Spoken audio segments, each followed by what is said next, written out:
શ્રી યમુનાજીનો નીરવ કિનારો હતો. આસપાસમાં માનવીને અણસાર સરખોએ ન હતો. તટપ્રદેશ પરનું ઉપવન પુષ્પોની મીઠી સુગંધથી ભર્યું હતું. ત્યાં શ્રી વલ્લભ પધાર્યા.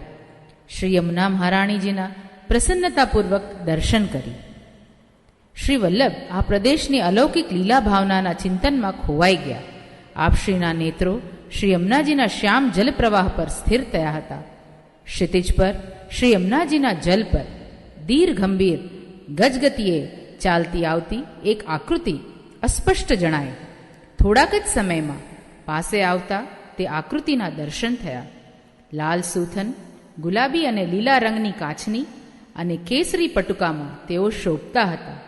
શ્રી મસ્તક પર હીરા જડિત મુગટ ધારણ કર્યો હતો. શ્રી અંગ પર હીરા, માણેક અને પન્નાના ષોડશ શૃંગાર શોભતા હતા. એક શ્રી હસ્તમાં કમળની છડીઓ ઝૂલતી હતી.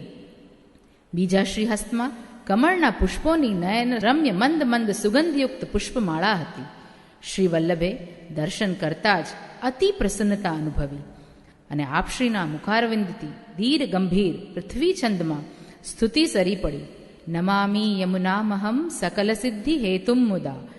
શ્રી યમુના મહારાણીજી શ્રી વલ્લભની તદ્દન નજીક સન્મુખ પધારી અને આજ્ઞા કરી, આપ જે ભૂમિ ઉપર ઠાળા છો તે ગોવિંદ ઘાટ છે. બાજુમાં શ્રી ઠકુરાણી ઘાટ છે.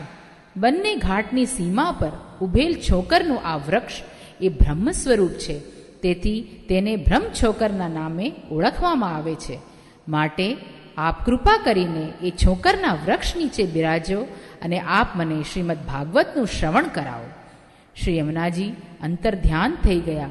આપશ્રીનું વય આજે 14 વર્ષનું છે.